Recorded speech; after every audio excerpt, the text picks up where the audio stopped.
Lagi 3 menit. Mengenai definisi kerugian keuangan negara yang berkurangnya uang, barang dan seterusnya itu, apakah dengan tadi katanya seseorang yang mengakui hanya menerima separuh itu kemudian uang negara jadi berkurang?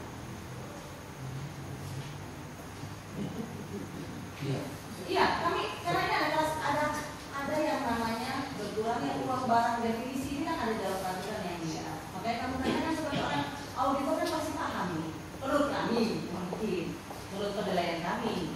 Nah, sebagai seorang auditor, apakah saudara, bagaimana saudara menilai apakah ketika kwitansi itu dibayarkan, di dalam kwitansi ada 4 juta, jelas, yang tadi itu yang sebutkan, tetapi ada seorang bilang cuma 2 juta. Apakah kemudian ini termasuk berkurang uang? Enggak. Berkurang uang negara? Tidak berkurang, karena yang keluar dari kas daerah 4 juta. Baik, tidak berkurang. Bukannya berkurang.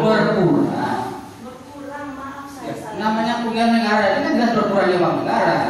Karena sudah jelas selisih adanya perdagangan dengan realita, kan tidak berkurang namanya. Baik. Kemudian banyak sekali masih saya tanyakan tadi saya. Mengenai sekarang ketika saudara melakukan audit, apa dasar kewenangan saudara ketika sekarang mengenai kewenangan saudara ketika melakukan audit? Iya, apa dasar kewenangannya? Kalau kita mengacu kepada Undang-Undang Nomor 3, Undang-Undang Tipikor, penjelasan pasal 32 menyatakan bahwa kerugian keuangan negara itu dihitung berdasarkan perhitungan dari instansi yang berwenang. Makanya sekarang saya mau tanya sebagai BPKP. Kenapa BPKP berwenang itu aja? Apa dasar saudara, dasar kewenangan saudara di dalam melakukan audit kerugian keuangan negara? Yang mulia, begitu. Karena ya, karena diminta oleh pihak penegak hukum. Iya, Diminta oleh penegak hukum. Baik. Saya bertanya kepada saudara, BPKP ya, BPKP melakukan audit dalam rangka perhitungan kerugian keuangan negara. Ya. Diminta oleh penegak hukum. Ya. Dasar BPKP, dasar hukum BPKP apa yang dipakai? Iya. Ada mana ada laman audit itu aja, audit kerugian negara gitu ya. Audit menghitung kerugian negara. Ya. BPKP bukan BPK itu masih barangkali ya. Betul ya. Karena kita memang dalam peran BPKP dalam percepatan pencegahan dan pemberantasan tindak pidana korupsi itu kita sudah mempunyai BPKP sudah mempunyai kerjasama dengan Kejaksaan, Kepolisian, MOU ya, dan KPK. Kalau boleh saya sebutkan, kerjasama dengan Kejaksaan telah dilaksanakan sejak tahun 1989 berdasarkan juga bersama bahwa Jajan. Kemudian Sebentar dulu. Tapi itu sebenarnya sudah dijawab lagi potong. kemudian kerjasama dengan Kepolisian Negara RI didasarkan atas SKB nomor Pol Kep 12 dan milik 4 Romawi dan milik 2002 dan Kep 040200 219 K1 2002 tanggal 29 April 2002 tentang kerjasama dalam penanganan kasus verifikasi tindak pidana. Kemudian sementara kerjasama BPKP dengan Komisi Pemberantasan Tindak Pidana Korupsi didasarkan atas keputusan bersama nomor 42 KPK BPKP 4/2007 dan nomor KEP 501 D 6/2007 tanggal 30 April 2007 tentang kerjasama dalam pemberantasan tindak pidana korupsi. Baik, yang mulia yang kami tanyakan tadi kewenangan melakukan audit bukan kerjasama dalam pemberantasan korupsi. Jadi, apa dasar kewenangan lembaga BPKP? Enggak, nanti ya begini Pak ya, paham ya?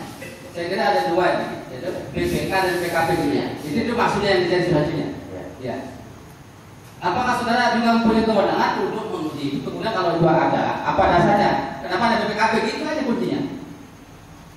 Bukan kerjasama. Oh iya, ya artinya tadi kewenangan dalam bekerjasama dengan ini dasarnya. Ya. Kemudian BPKP adalah ya instansi pemerintah yang melaksanakan tugas pemerintahan di bidang pengawasan instansi pemerintah.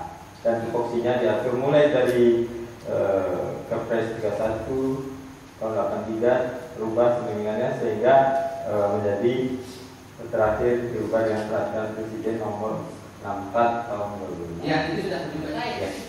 Kalau ada di situ, kami kebetulan punya peraturan perundang-undangan. Ini penting bagi kami ya mungkin. Kami memimpin waktu untuk ini.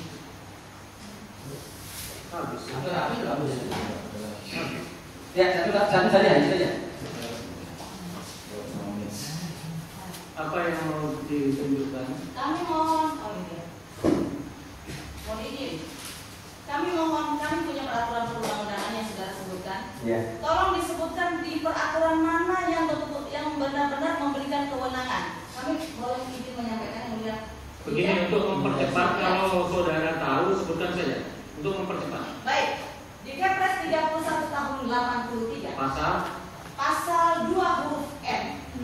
Ini ada kewenangan melakukan pemeriksaan khusus terhadap kasus tindak lancarnya pelaksanaan pembangunan yang mengandung unsur penyimpangan kerugian keuangan negara. Ya. Kepada? BPKP punya kewenangan ini. Ya, terus kepentingannya ditanya apa? Tapi Kepres ini kemudian dicabut. Ya. Kepres 42 tahun 2001. Bahkan lembaganya ditiadakan, betul? Lembaga. Sekarang masih ada di sini. Nanti dulu saya tanya dulu dengan Kepres 42 2001 itu, Iya. betul? Saat itu justru lembaganya sendiri ditiadakan, betul? Oke. Tidak tahu. Tidak tahu. Kalau tidak tahu, saya bacakan kalau tidak tahu. Kemudian ada Kepres 103 tahun 2001. Lahir kembalilah BPKP. Tapi dengan Kepres 103 tahun 2001 tidak ada satupun kewenangan sebagaimana Kepres 3183 yang diberikan kepada BPKP untuk melakukan audit. Ya, silakan nanti dia mau disimpulkan itu ya. Kalau yang bersangkutan menyatakan bahwa itu ada, kami tolong disebutkan pada pasal yang mana bahwa itu kewenangannya ada. Sekarang kami tanyakan demikian. Ya, ada Pak. Saya lanjutkan. Saya menyebutkan tadi mulai dari Kepres 31 sampai 83 sampai dengan Peraturan Presiden 64 tahun 2005 itu adalah mengatur kedudukan, tugas, fungsi, kewenangan dan susunan. Perpres Nampak dulu nih. Peraturan Presiden 64 tahun 2005. Ya, asal berapa?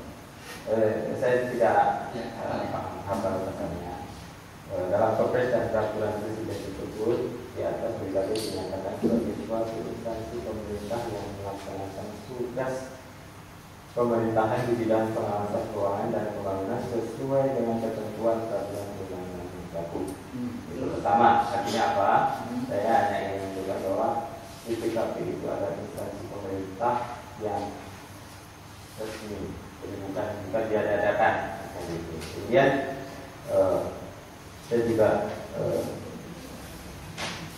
ingin menjelaskan kepada PH bahwa di samping tugas kedudukan dan yang saya sebutkan tadi, BPKP juga punya peran dalam percepatan pencegahan dan pemberantasan